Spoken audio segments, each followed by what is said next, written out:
Hi guys, welcome back to my channel. If you're new here, my name is Kate. I'm a health coach and I post videos on a high-fat, nutrient-dense way of eating. If you like this video, remember to give it a thumbs up, and if you want to see more, make sure to subscribe. Okay, so keto crotch. Yeah, apparently it's a thing. I originally wasn't even gonna make a video on this topic. I just thought it was completely ridiculous. But then some new information came to my attention and I thought it was worth investigating. So let's start from the beginning. Before February 25th, there was absolutely no results if you searched keto crotch on Google. And then what happened on the 25th? As far as I can tell, this article from Body and Soul, which I'm not familiar with, but it seems to be a website / blog targeted around women's health. They came out with this article titled Keto Crotch. It's the latest icky side effect of going on a low-carb diet. So basically, this article is talking about all the terrible side effects of keto and saying how keto crotch is one of them. So right off the bat, they're against keto. They're pretty much saying that it's only good for weight loss. There's all these negative side effects and keto crotch is one of them. And they reference this quote from Reddit. So basically the lady says that she's been doing keto for 2 weeks, which is not very long, and she's developed a really pungent smell. So I was interested in looking at the original post and I clicked on Reddit, which was linked in the article, and the link just took me to the keto subreddit. So not even directly to the quote they took. So I was like, okay, easy enough. I'll just search the subreddit and find the original post. But funny enough, it wasn't there. And I thought, all right, maybe it's been deleted. Maybe they were getting a lot of attention from all these articles going out and they just took it down. But there are several websites and tricks you can do to view deleted posts on Reddit. So I tried a few of those out, kept searching, still there was nothing. All right, so that was pretty suspicious because this is the first article that came out about keto crotch and the quote they're using seems to be made up. But anyways, let's get back to the article. So the article goes on to say, first things first, keto crotch is not scientifically backed up. Okay, so your quote doesn't exist. There's no science backing this up.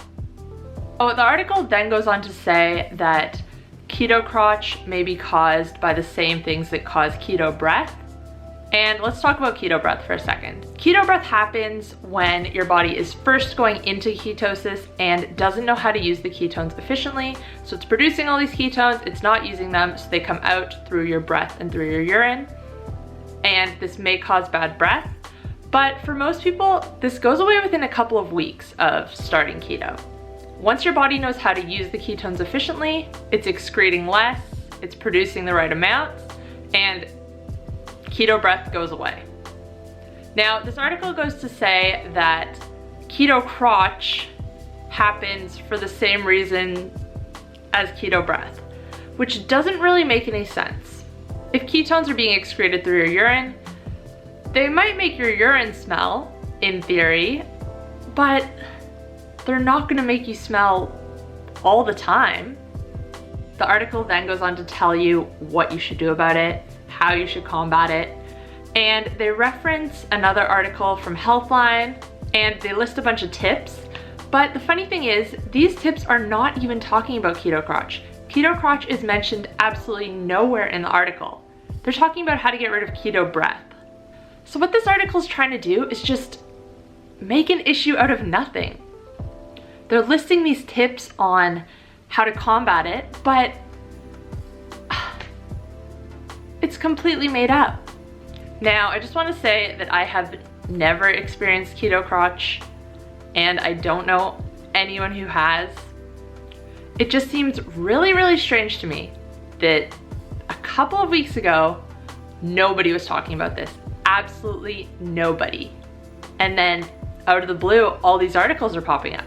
One Twitter user put together a list of all the articles on the topic, and I'm not one to buy into conspiracy theories, but I must admit it does seem a little bit fishy.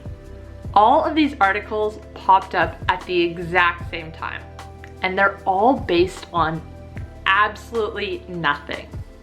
To me, this really just seems like another attack on keto. These websites are after clicks. They really don't care if the information is true or not. As long as they got you to click on their site, they've won. I did another video probably a month or so ago on Jillian Michaels when she was attacking keto, and I feel like this is a similar situation. People in the industry feel threatened by keto. Keto works. Keto gives you results, and not just weight loss. There is a whole list of other benefits. Now, if you're someone who is thinking about starting keto and now this has kind of put you off of it, I would say give it a try. What's the worst that can happen? Commit to it for at least a couple of weeks. You really need to do that in order to get into ketosis and really experience the benefits. And if it doesn't work for you, then that's that, but at least you tried. Do not let articles like this scare you. Thanks guys for watching. Let me know your thoughts on the subject. Have you experienced this? As I said, I haven't. I don't know anyone who has, but maybe it is a thing. Let me know what you think down below, and I'll see you next time. Bye guys.